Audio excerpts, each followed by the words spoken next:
आज के स्टोरी बहुत ही खास होने वाले हैं, तो इस स्टोरी को ध्यानपूर्वक जरूर सुने। तो चलो स्टार्ट करते हैं।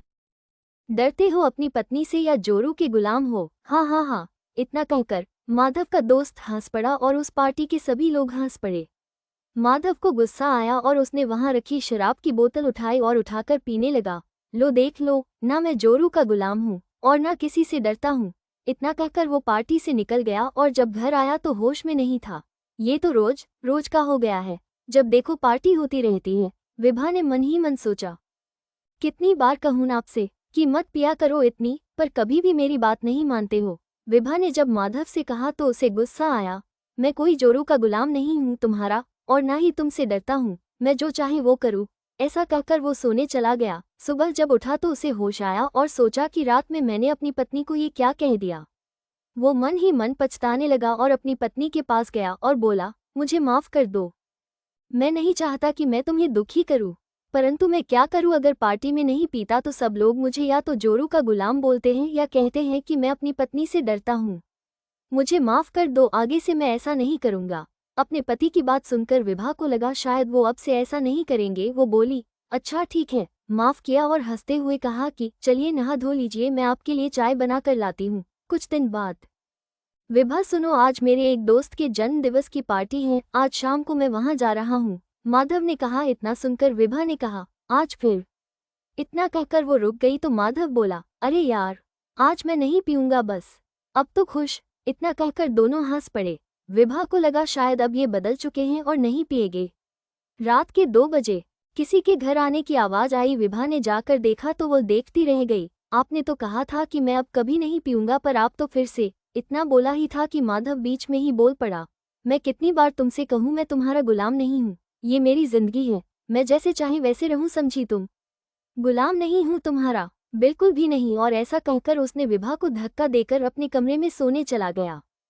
विभा उसे देखती रही, आंखों में आंसू लिए सोचती रही और सोचते सोचते उसे नींद आ गई। सुबह जब दोनों नींद से जागे तब माधव को समझ आ चुका था कि उसने फिर से विभा का दिल दुखाया है। वो जैसे ही माफी मांगने लगा।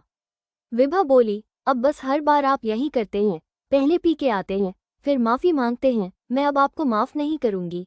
इतना कहकर वो कमरे से बाहर निकल गई। काफी दिनों तक दोनों में कोई बातचीत नहीं हुई। माधव ने बहुत कोशिश की विभा को मनाने की, परंतु इस बार विभा ने उसे माफ नहीं किया। काफी दिन निकल गए। एक दिन माधव का दोस्त माधव के घर आया और बोला, नमस्ते भाभी जी, मेरा नाम सुशील है, मैं माधव के ऑफिस का दोस्त हूँ। कल मेरी शादी की सालगिरह है तो आपको और माधव को निमंत्रण देने आया था। हम जरूर आएंगे। विभा बोली, अगले दिन शाम को। चलिए, आपके दोस्त ने बुलाया है, मैं तैयार हो जाती हूँ। माधव कुछ बोलना चाहता था। जैसे ही उसने कुछ बोलने की कोशिश की, विभा बिना सुने ही निकल गई। वो समझ गया कि विभा अब तक उससे नाराज है, लेकिन उसके दोस्तों के सामने वो उसका मजाक नहीं बनाना चाहती। अब माधव को रह रहकर अपने पे गुस्सा आ रहा था। खैर वो तैयार हुआ और दोनों निकल पड़े।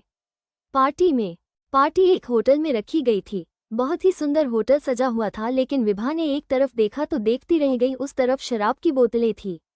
विभा ने कुछ सोचा और माधव की तरफ देखने लगी। माधव की नज़र उसी कोने में थी। विभा को लगा कि ये आज फिर पिएगे। थोड़ी देर में पार्टी शुरू हुई, खाना बजाना सब हुआ, लेकिन विभा की नज़रें अब भी उसी कोने में थी। कभी वो उस कोने को देखती, कभी अपने पति को।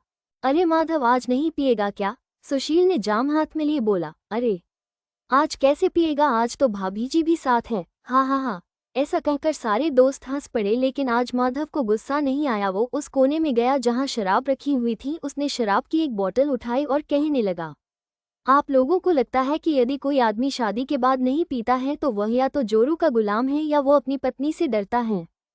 पर सच ये है कि वो आदमी अपनी पत्नी से बहुत प्यार करता है। वो उसे दुखी नहीं देखना चाहता है और ना ही अपनी पत्नी का भरोसा तोड़ना चाहता है। वो अपनी पत्नी को हमेशा खुश रखना चाहता है, शायद इसलिए वो नहीं पीना चाहता। लेकिन अगर तुम सबको यही लगता है कि वो जोरू का गुलाम है तो हाँ, मैं हूँ जोरू का गुलाम। इतना कहकर उसने वो शराब की बोतल तोड़ दी।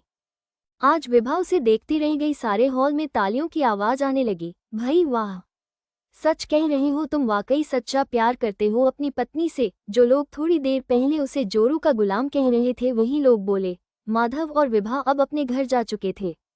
कुछ दिन बाद, विभा, मेरे दोस्त की एक पार्टी है, मैं शाम को जाऊंगा और तुम चिंता मत करना, मैं जल्दी आ जाऊंगा।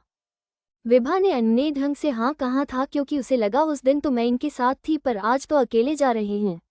रात के समय विभा कुछ सोच रही थी कि तभी घर के दरवाजे की घंटी बजी। उसने घड़ी देखी, अभी तो 10 ही बजे हैं। उसने जाकर दरवाजा खोला तो सामने माधव मुस्कुराता हुआ खड़ा था।